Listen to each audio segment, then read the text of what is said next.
Tell me about Christian's Big Heart Run and the story behind that. Well, first of all, Christian's Big Heart Run, the reason for that is many people don't know, but I lost my son 8 years ago. Can't believe that it's been that long already. It was September 1st of 2014. It was one day shy of his 19th birthday, and so he was at San Jose State. He came for the weekend to celebrate his birthday, and so one day shy, of his birthday, we went to his room, and he wasn't, responsive or anything like that. And my wife Tanya is the one that actually discovered him. And so when she went out there, I heard this distinctive yell, and I knew something was wrong. I was downstairs just getting ready to actually go meet a client on a Monday, Labor Day weekend. So, this distinctive yell is still believe it or not, it's still in my head at times. When she yells at certain times, I kind of get startled. I never knew PTSD until, you're going through this loss. So, yeah, unfortunately, he passed away from an undiagnosed enlarged heart, which is something we never knew was very common among, teenagers. And so that's where Christian's Big Heart Run came about, so we wanted to make a difference. Yep. Go for it. No, I was just saying it's one of those things where it's a symptomless condition unless you have an outwardly expression of it. So if you don't see anything happening in your child, you don't know to look for anything. Right. But as we kind of became more aware of this, we started learning all these other types of heart ailments that actually have occurred that led to sudden cardiac arrest in teenagers, whether they're athletes or they aren't athletes. Sudden cardiac arrest, there's all these different ways it can happen, but you don't know this until you know it, and this just happened to be the way that we started learning about all these things. Yeah, exactly. It's an unfortunate situation, because you see this kid, he played soccer, he played football, he was very active. He would ride on his bike. That was one of his actual hobbies. Leading to this was he would go on his bike 25, 50 miles, and so. Yeah.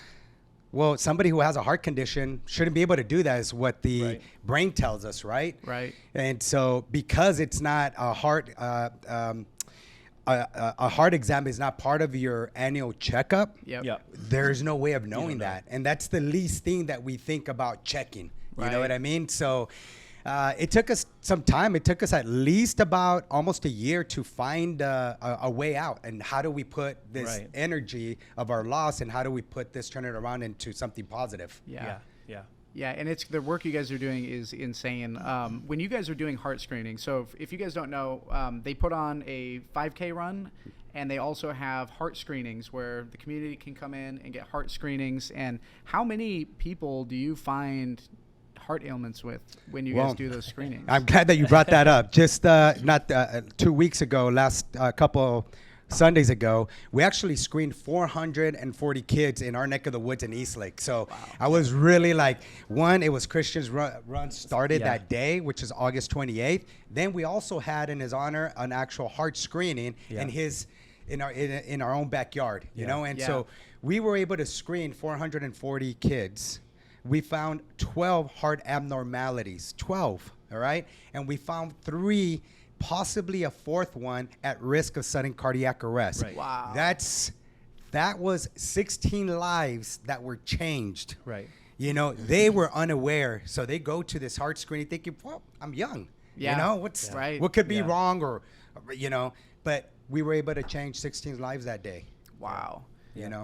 And the beauty of this, like you said, taking that energy and putting it into something positive, the beauty of this is when you find this thing, which you can look at as a negative thing because they have a heart problem, or a positive thing because you guys found it, but think about now you just changed 16 people's lives who now they're on board. Yeah. Right. And now they're going to change, even if it's one person each. Yeah. And this just spreads like wildfire. And I think, Yeah, well, there's like a double, triple effect, right? Because there's the people who come to the heart screening, they get found out there's a heart abnormality, and now they're in. Like, we need to go follow up with our doctor. But then also, how do we get involved in this, right? How can they participate? And there's our side of the story where it's out of tragedy that people participate too. Yeah. So, we've seen stories where you see, soccer player falls on field, coach thought it was dehydration. Or, it's just hot out. Correct. Or, I was tired last night. Well, some of those things may not may not be direct line connected to there being a heart issue, but oftentimes after the fact they find out it is. Yeah. So in the case of our partner organization, the Eric Predis Save a Life Foundation, Eric Predis died